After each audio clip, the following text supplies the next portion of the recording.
ఓం సదాశివసమారంభాం వ్యాసశంకరమధ్యమాం అస్మదాచార్యపర్యంతాం వందే గురుపరంపరాం. జ్యోతిషశాస్త్రాన్ని భావితరాల వారికి ప్రసాదించిన ఋషుల యొక్క పాదపద్మాలకి నమస్కారం చేసుకుంటూ, అలాగే నాకు ఈ జ్యోతిష విద్యను నేర్పిన గురువర్యులు జ్యోతిష బ్రహ్మ కీర్తిశేషులు శ్రీ ఏరంకి సూర్యనారాయణమూర్తి గారు, సూర్యశ్రీ దైవజ్ఞ గారి యొక్క పాదపద్మాలకి నమస్కారం చేసుకుంటూ, ఓం శ్రీ మహాగణాధిపతి నమః, శ్రీ గురుభ్యో నమః, హరి ఓం. వీక్షకులందరికీ నమస్కారం. ఆగస్టు నెల 17వ తారీఖు లగాయతు ఆగస్టు 23వ తారీఖు వరకు ఉండేటువంటి గ్రహగతుల ఆధారంగా ద్వాదశ రాసుల వారికి ఈ వారం ఏ విధమైనటువంటి శుభాశుభ ఫలితాలు కలగబోతున్నాయో ఈ కార్యక్రమం ద్వారా తెలుసుకుందాం. అందులో భాగంగా ఈ వారం ఉండేటువంటి గ్రహగతులను గమనిద్దాం. ఈ వారంలో మిథున రాశి యందు గురుగ్రహం యొక్క సంచారము, కర్కాటక రాశి యందు శుక్రబుధుల యొక్క సంచారము, సింహరాశి యందు రవి కేతువుల యొక్క సంచారము, కన్యయందు కుజుడు, అలాగే కుంభరాశి యందు రాహు యొక్క సంచారము, మీనమందు వక్రించి ఉన్నటువంటి శనేశ్వరుడు, ఈ గ్రహ సంపత్తి కనబడుతూ ఉన్నది. అలాగే చంద్రుడు ఈ వారంలో వృషభం, మిథునం, కర్కాటకం, సింహరాశులు ఎందు సంచరించబోతూ ఉన్నారు. ఇటువంటి పరిస్థితుల్లో ద్వాదశ రాశుల వారికి ఏ విధమైనటువంటి ఫలితాలు కలగబోతున్నా తెలుసుకుందాం. మకర రాశి వారికి ఈ వారం మధ్యస్థమైనటువంటి ఫలితం వస్తూ ఉన్నది. ప్రత్యేకించి ఈ రాశి వారికి శనేశ్వరుడు, చంద్రుడు ఈ రెండు గ్రహాల తాలూకు ఆనుకూల్యతలు మాత్రమే ఉన్నాయి. శనేశ్వరుడు కూడా వక్రించినటువంటి గ్రహం కావున ఆయన కూడా పూర్తి స్థాయిలో ఫలితాన్ని ఇవ్వడం లేదు, శుభ ఫలితాన్ని.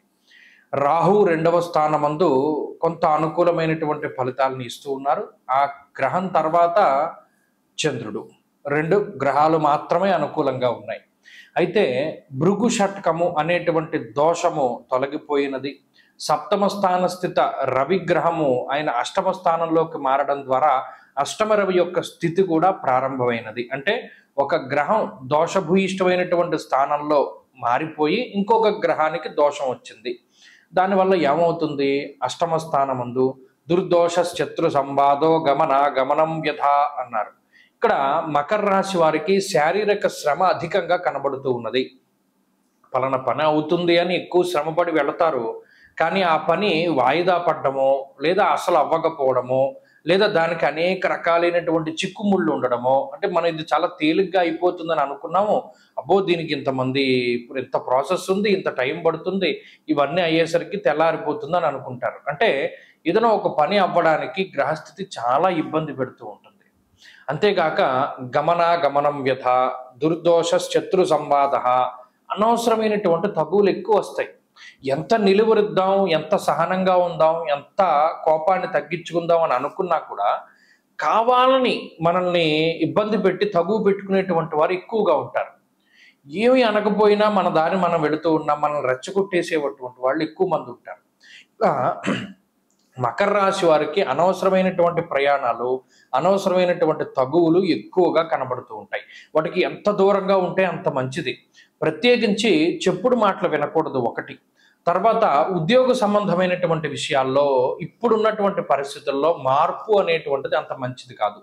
ఉద్యోగ మార్పు చేయవలసి వచ్చినా, వ్యాపార విస్తరణ చేయవలసి వచ్చినా, ఏం చేయవలసి వచ్చినా 1-2 సార్లు ఆలోచన చేసి నిర్ణయం తీసుకోవాలి.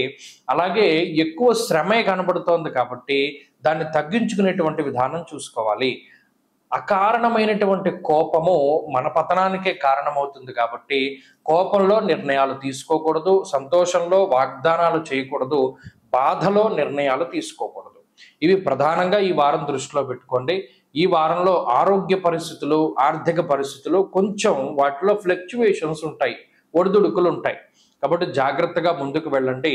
ఈ వారంలో ప్రత్యేకించి రుద్రకవచం ఎన్నిసార్లు వీలుంటే అన్నిసార్లు, ప్రదోష కాలంలో ఖచ్చితంగా శివాష్టోత్తర శతనామావళి స్తోత్రం దాన్ని పారాయణ చేయండి, మంచి ఫలితాలు సంప్రాప్తమవుతాయి. ఈ వారంలో కలిసి వచ్చేటువంటి రోజు ఈ రాశి వారులకి శనివారంగా చెప్పవచ్చును.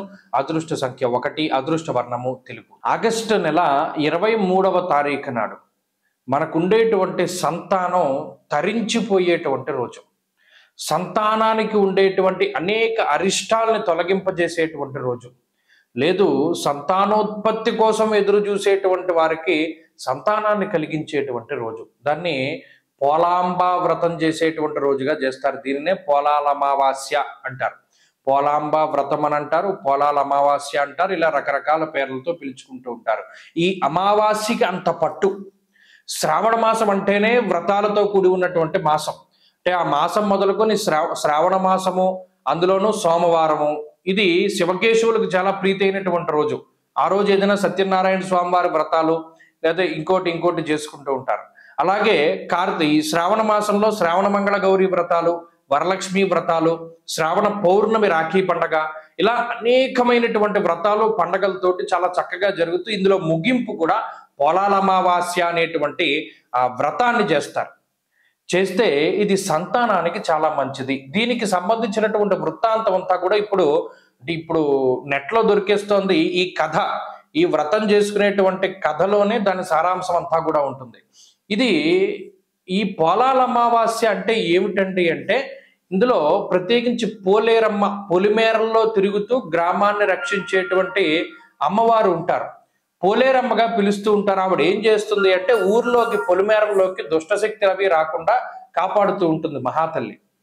ఆవిడ్ని ఉద్దేశించి శ్రావణ మాసంలో చేసేటువంటి వ్రతమే ఈ పోలాల అమావాస్య వ్రతం. దీనికి ఒక ఆయన ఉంటాడు, ఆయనకి 7 పిల్లలు ఉంటారు. ఆ 7 పిల్లలకి సంతానం అభివృద్ధి చెందడానికి, వాళ్ళు బాగుండడానికి ఈ వ్రతం చేద్దామని అనుకుంటారు. ఈ వృత్తాంతం అంతా మీరు చదివితే వస్తుంది. అయితే ఇందులో ఇంకో విశేషం ఏంటి అంటే, అమ్మవారిని కందమొక్క రూపంలో ఆరాధన చేస్తారు. ఇక్కడ ఇదందరూ కూడా తెలుసుకోవాలి. ఏమండి, మాకు ఆడపిల్లలు ఉన్నారు, మగ సంతానం కావాలి అనుకునేటువంటి వాళ్ళు ఈ కంద మొక్కని పెట్టి పూజించేటప్పుడు దానికి బూరెలు దండేస్తారు. మగ సంతానం కావాలి అనుకునేటువంటి వారు. ఆడపిల్ల పుట్టినా పర్లేదు, మగపిల్లాడు పుట్టినా పర్లేదు, అసలు ఏదో ఒక సంతతి కావాలి అనుకునేటువంటి వాళ్ళు గారెలు దండేస్తారు. లేదు, ఇంకో నియమం ఉంది, మనకు అమ్మాయిలు ఉన్నారు కదా, ఆడపిల్లలు ఉన్నారు కదా, గారెల దండ వేస్తారు. మగపిల్లలు ఉన్నారు కదా, వాళ్ళు బాగుండాలని బూరెలు దండేస్తారు. ఇలా ఏదైనా అమ్మవారికి ఆయా నైవేద్యాలని వాటిని సమర్పణం చేస్తారు. అయితే ఇక్కడ ఒక విషయం నేను అందరినీ కూడా అడగదలుచుకున్నాను. మనకి ఇన్ని తరాలుగా ఈ పోలాల అమావాస్య వ్రతాలు అవన్నీ చేస్తూ ఉన్నాం. తెలియని వాళ్ళు ఈ వీడియో చూసిన తర్వాత ఖచ్చితంగా ఈ అమావాస్యకి, పోలాల అమావాస్య వ్రతాన్ని ఆచరిస్తారు. కానీ కామెంట్ బాక్స్లో చెప్పండి, ఎందుకు కంద మొక్కనే అమ్మవారిగా ఆరాధన చేస్తారు? ఇది మీ మేధస్సుకి, సనాతన ధర్మానికి ఉండేటువంటి ఒక గొప్ప విషయానికి ఆలవాలు. ఎందుకు కంద మొక్కనే పెడతారు? ఇది మాకు ఎలాగో తెలుస్తుంది, మీకు తెలియాలి. మీరు దాన్ని పరిశోధన చేసి అసలు ఈ కంద మొక్కనే ఎందుకు పోలాల అమావాస్య నాడు పూజించారు అనేటువంటి విషయాన్ని రూఢీకరించి కామెంట్ రూపంలో తెలియజేయండి. అప్పుడు మీ మేధస్సు నిజంగా పనిచేస్తుందో లేదా, అసలు మీరు రీసెర్చ్ చేస్తున్నారా మన సనాతన ధర్మం మీద అనేటువంటి విషయం తెలుస్తుంది. కాబట్టి ఉన్నంతలో ఈ పోలాల అమావాస్య వ్రతాన్ని ఎవరూ కూడా మర్చిపోకుండా చక్కగా సంతానం అభివృద్ధి కలగడానికి, గతంలో మనం చెప్పుకున్నాం సంతానోత్పత్తి కావడానికి తిరువాయూరు వెళ్ళాలి అని. ఇప్పుడు కలిగినటువంటి సంతానం అభివృద్ధిలో ఉండాలి, వారికి ఆరోగ్యం సిద్ధించడానికంటూ ఈ పోలాల అమావాస్య వ్రతం చేస్తారు. ఇది కూడా అందరూ కూడా నియమనిష్టలతో చేసుకోండి. అమ్మవారిని ఆరాధన చెయ్యండి, సంతానాన్ని అభివృద్ధి పదంలో ఉంచుకోండి. వారికి ఉండేటువంటి అపమృత్యు దోషాదులన్నీ కూడా దీనివల్ల తొలగిపోతాయి. స్వస్తి. శ్రావణ మాసంలో చెప్పుకోదగ్గ గొప్ప ముహూర్తాలు లేవు. రాబోయేటువంటి భాద్రపదం శూన్యమాసం, తదనంతరం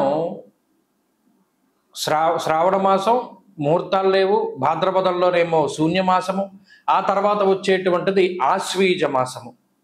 ఆశ్వీజ మాసం తర్వాత కార్తీక మాసము. ఈ ఆశ్వీజ కార్తీకాల్లో ముహూర్తాలు ఉంటాయి. ప్రత్యేకించి నవంబర్ నెలలో ఉండేటువంటి పెళ్లి ముహూర్తాలు అంటే నిజంగా కార్తీక మాసంలో ఉండేటువంటి పెళ్లి ముహూర్తాలు అత్యంత బలమైనటువంటి పెళ్లి ముహూర్తాలు, దాంట్లో ఏమాత్రం సందేహం లేదు.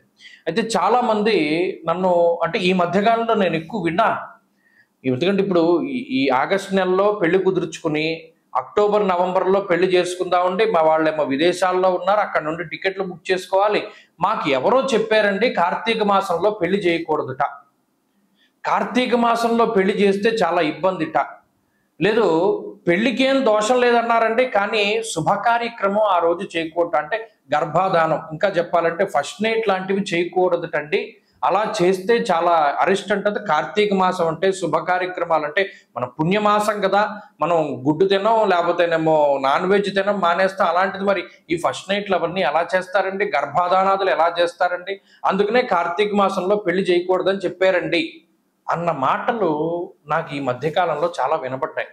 విస్మయానికి గురయ్యాను నేను. ఏమిటిది ఇంత వ్యతిరేకమైన ప్రచారం కనబడుతోంది? ఇంకొక ప్రచారం కూడా కనపడింది. అది ఇంకో వీడియో చేద్దాం అనుకున్నాను కానీ దానికి అంత అవసరం లేదు. ఏమంటే పెద్దవాళ్ళు పైన ఉండాలి, చిన్నవాళ్ళు కింద ఉండాలిటండి ఇంట్లోనూ. మా ఊర్లో అందరూ చెప్పుకుంటున్నారు పెద్దవాళ్ళు పైనే ఉండాలి, చిన్నవాళ్ళు కింద ఉండాలంటే, అలా లేకపోతే అరిష్టం జరుగుతుందిట అని. ఇదేంటమ్మా ఇలాంటి వింత పోకళ్ళు ఎక్కడి నుండి వస్తున్నాయి? మీకు ఒక చిన్న సూక్ష్మం చెప్తాను వినండి. ఇప్పుడు పెద్దవాళ్ళ భుజాల మీదకి ఎక్కి పిల్లలు ఆడుకుంటారు, అవునా కదా అని అడిగాను. అవునండి, పెద్దవాళ్ళ భుజాల మీద ఎక్కి చిన్న పిల్లలు ఆడుకుంటారు. అంటే అప్పుడు పెద్దవాళ్ళు ఎక్కడున్నారు? కింద ఉన్నారు. పిల్లలు ఎక్కడున్నారు?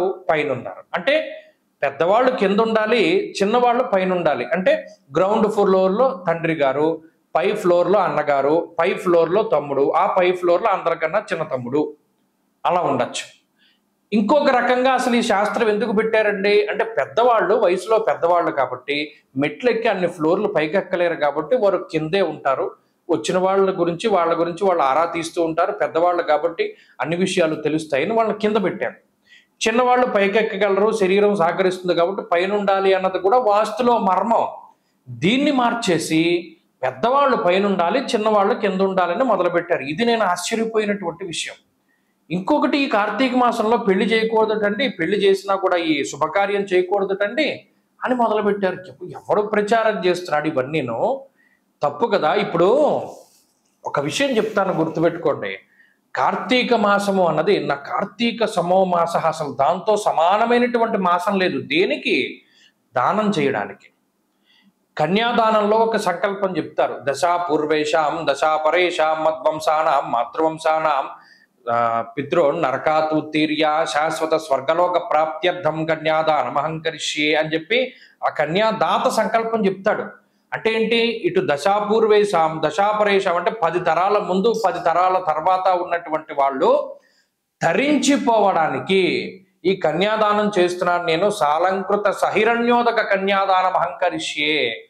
అలంకారం చేసి కన్యాం కనక సంపన్నాం కనకాభరణేర్యుతాం అంటే అంత కనకాభరణాలతో కూడా అలంకారం చేసి దానం చేస్తున్నాను అంటే ఎంత తరించిపోతారు. ఒక బంగారం దానం చేయడమే చాలా కష్టం ఈ రోజుల్లో.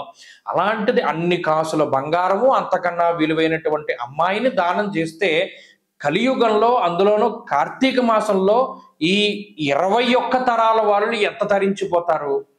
ఈ విషయాన్ని మానేసి కన్యాదానం చేయకూడదు లేదా పెళ్లి చేయకూడదు అనేటువంటి ధోరణి రావడం అనేటువంటిది చాలా పొరపాటు. కాబట్టి అది తప్పు. పెద్దవాళ్ళు పైన ఉండాలి అన్నది తప్పు. ఈ రెండిటిని కూడా మార్చుకోండి. పెద్దవాళ్ళు కింద ఉండాలి, చిన్నవాళ్ళు పైన ఉండాలి. కన్యాదానం చేస్తే, కార్తీకంలో చేస్తే 21 తరాల వాళ్ళు తరించిపోతారు. కాబట్టి కార్తీక మాసంలో నిరభ్యంతరంగా వివాహాదులు చేసుకోవచ్చును. దానికి ధర్మపరమైనటువంటి కామానికి ఏ విధమైనటువంటి లోపము లేదు, ఏ విధమైనటువంటి దోషము ఉండదు. ఎందుకంటే సృష్టి కార్యం జరగాలి, అది ధర్మబద్ధంగా జరిగితే అసలు బ్రహ్మగారు ఉన్నదే అందుకు, సృష్టి చేయమనే మానవులను సృష్టించాడు. కాబట్టి చక్కగా వివాహాదులు అవి చేసుకోవచ్చును, ఏ విధమైనటువంటి లోపము లేదు. స్వస్తి.